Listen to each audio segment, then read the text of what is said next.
Hello everyone, welcome back to my channel. Myself Sumeet, and in this video I'm going to talk about a very special person in the history of English literature who is also called as the father of English literature, and he is none other than the Geoffrey Chaucer.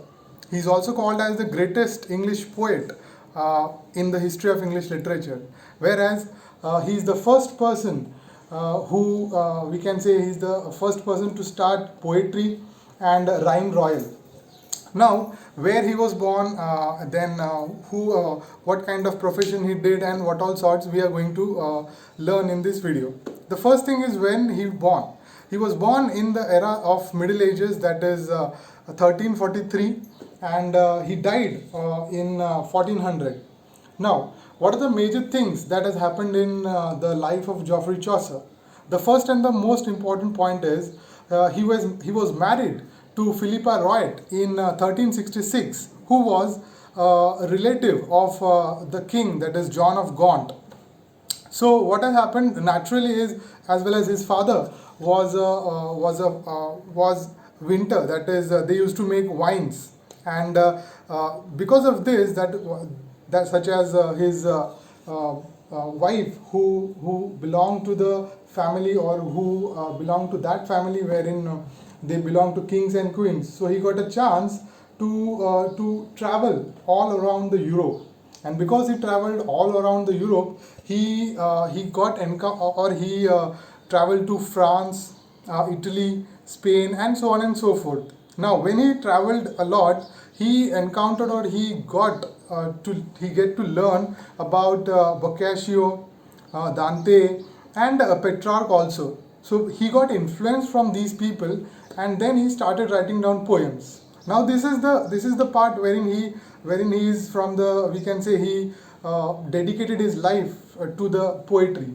But apart from this, he was a author, poet, philosopher, diplomat, and also worked for kings and queens. He worked under the reign of Edward the Third, as well as he also worked under the reign of Richard II.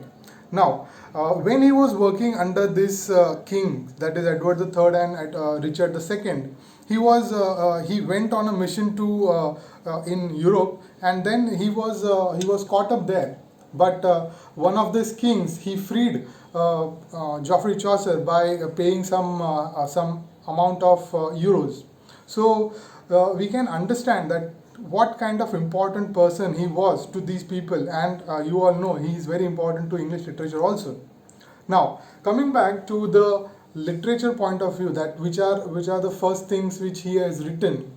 He started his poems writing from French, then he converted, or he went to Italian, and then later on he wrote the final poems in English. Now, why he wrote in French, then Italian, and then English? Because it was this time, that is the Middle Ages, wherein the language, that is Latin, Greek, were very famous. Now, because of this, as well as French, so because of this language, which is very famous, he came across within, we can say, the great people of these languages. So he wrote in French, then Italian, and then English. So the French poems are also famous, which is the Romanant of the Rose, Annalida and Arcite is from Italian, and Parlement of the Foules.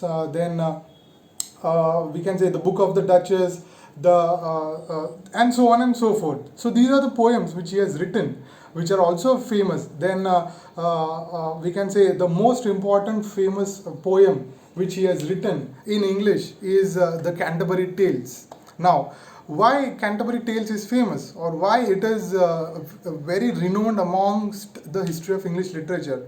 This is famous because it has a tale, and Geoffrey Chaucer got inspired from Boccaccio's poem, and then he wrote this Canterbury Tales. Now, what is Canterbury Tales is there are 24 tales, wherein each pilgrim, there are 24 pilgrims, they start their journey from Tabard Inn, which is in the Canterbury, and they go to the pilgrim center, that is St. Thomas Becket. Now, what has happened is Geoffrey Chaucer, he starts, or he tells people to tell 4 stories each, which is from the starting point to the finishing point of the pilgrimage. So wherein there are so many people, carpenter, we can say kings, and some high rank peoples are also there, and so many and so forth. So they shared their experiences in these tales. But unfortunately, Geoffrey Chaucer couldn't finish this poem or like this tale, that is Canterbury Tales, because of some unforeseen circumstances. So we only know, or we have only learned about 24 tales. So these are the French, Italian, and English poems. And finally, in 1400, he died, he passed away, and he got a place in the Poets' Corner, which is in the Westminster Abbey. And then after, every major poet was given, or they were buried in this place, which is called as the Poets' Corner in Westminster. Now, what has happened in the age, that is Middle Ages, is when he was a child, or like previous to his birth, there was Black Death, famine, and social unrest, as well as later on there was also a reformation wherein John Wycliffe has written, or like there's a transformation of Bible.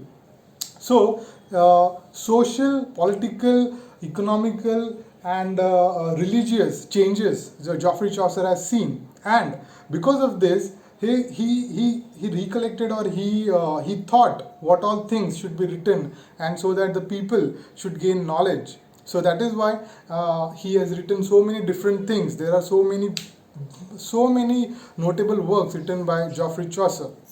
So I hope you have got a small idea about the the father of English literature and the greatest poet of all time, that is Geoffrey Chaucer. So I hope you like my video. Please don't forget to share with your family and friends, and don't forget to subscribe to my channel. Thank you, and stay tuned for my upcoming videos. Thank you so much.